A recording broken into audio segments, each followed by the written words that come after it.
Hey there, good friends. Welcome to week number 2 of virtual cooking classes. Last week we learned how to make homemade applesauce from scratch. We learned that there are 16 different varieties of apples grown right here in our home state of Michigan.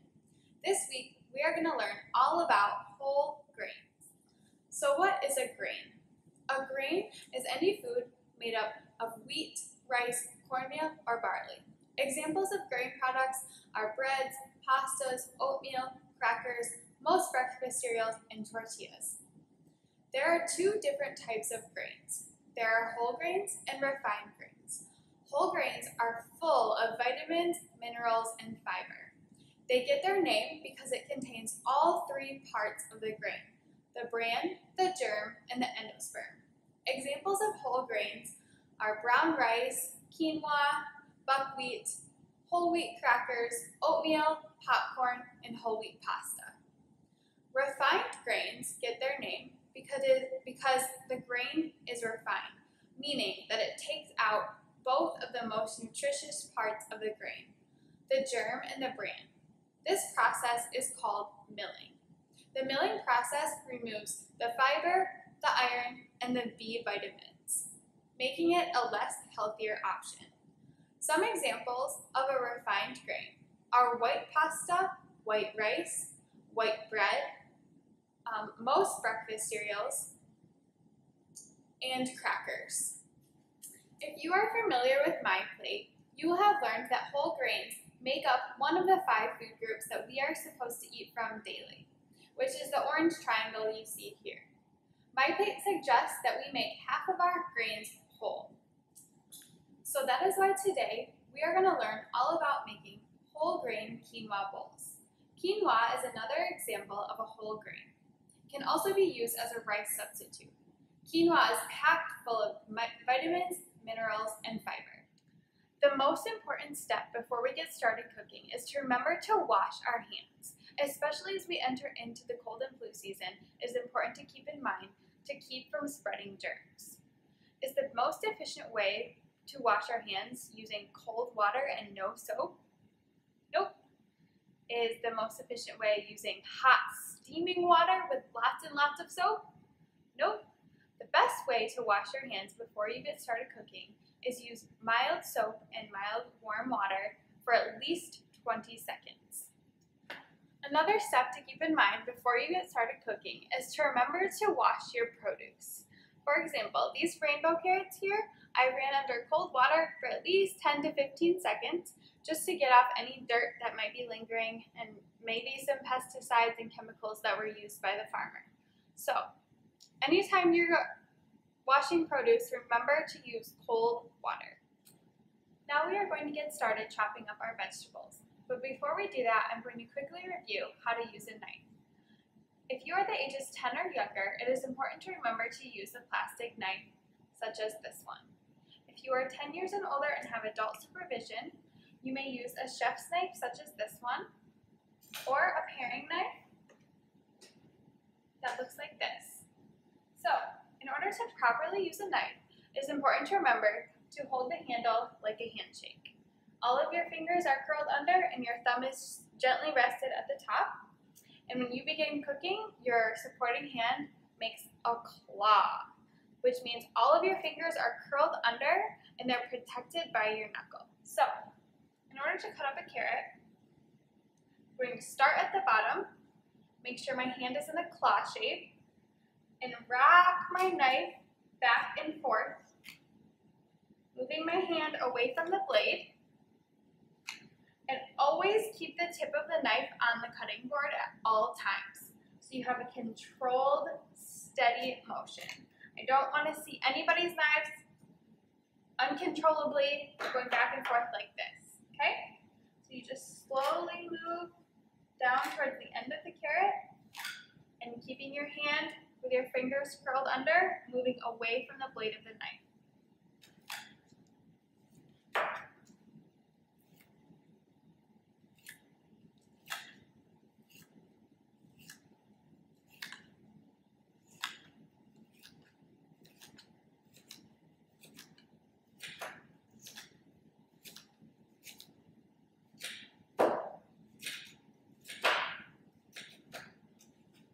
And you will continue to do that until all of your produce and vegetables are chopped.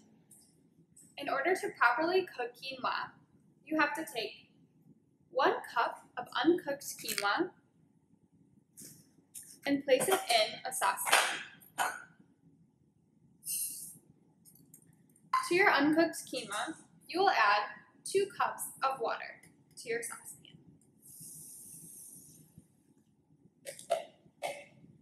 Once they are combined, you will place it on your stovetop burner and turn the heat up to medium-high.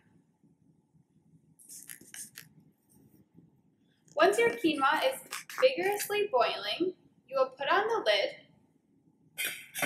and turn down the heat to low and let it simmer for about 15 minutes until all of the water is absorbed. While your quinoa is cooking, right now is the best time to start assembling your grain bowl recipe. Today, for my grain bowl, I decided to use 2 different kinds of vegetables, a protein, and a dried fruit. My first vegetable, I chose to dice up 1.5 cups of rainbow carrots. It's like a healthier version of Skittles. They can be yellow, orange, white, and even purple. Pretty cool. My second vegetable is broccoli, and this broccoli has been fully cooked in the microwave using a microwave-safe bowl and adding 3 tablespoons of water on top.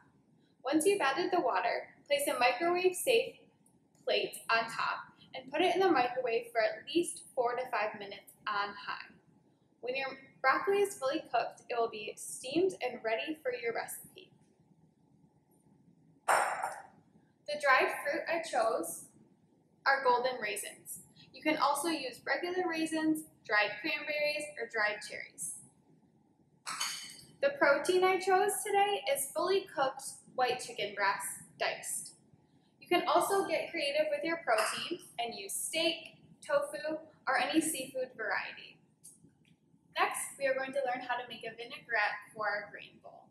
A vinaigrette is a combination of vinegar and oil that can be used as a dressing for salads, marinades, and like for example today, a grain bowl.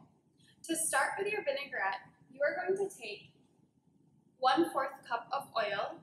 In this example today, I used olive oil and add it to a bowl.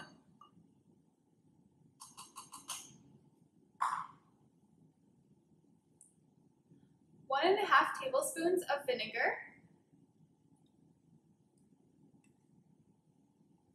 1 tablespoon of water, 1.5 tablespoons of finely diced or minced onion. You can see it's been finely diced.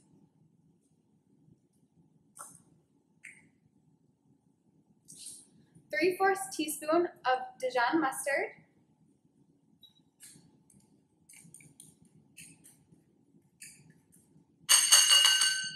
you can also use regular mustard if you prefer. 3/4 teaspoon of honey. It adds a nice touch of sweetener to your vinaigrette. Honey is also a natural sweetener, so it's healthier than sugar. 3/4 teaspoon of salt. And a dash of cracked black pepper. Once they've all been placed in the bowl, you can take a whisk or a fork and combine your vinaigrette. You want to make sure to mix it up so that the vinegar and the oil mix really, really nicely. Once it's time to add it to your grain bowl, I would make sure to take your fork or your whisk and do another good mixture just to make sure that all of the flavors are well combined. Your quinoa is finished cooking once all of the water has been absorbed, and it becomes a very airy, fluffy mixture, and there's a white stripe going directly through the grain. So I like to take my fork and just mix it up so it becomes even more fluffy.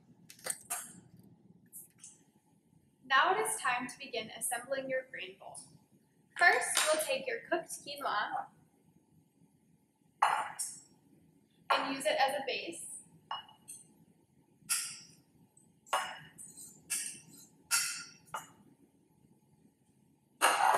And then go ahead and start adding your protein, vegetables, and dried fruit.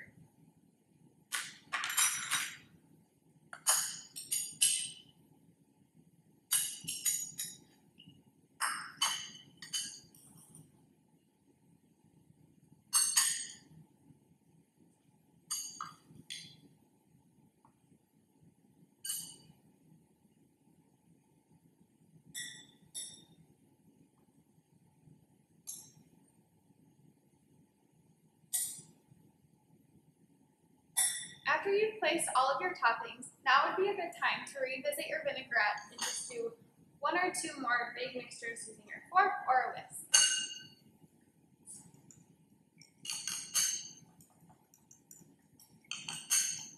And then you're welcome to add however much or little vinaigrette that you would like.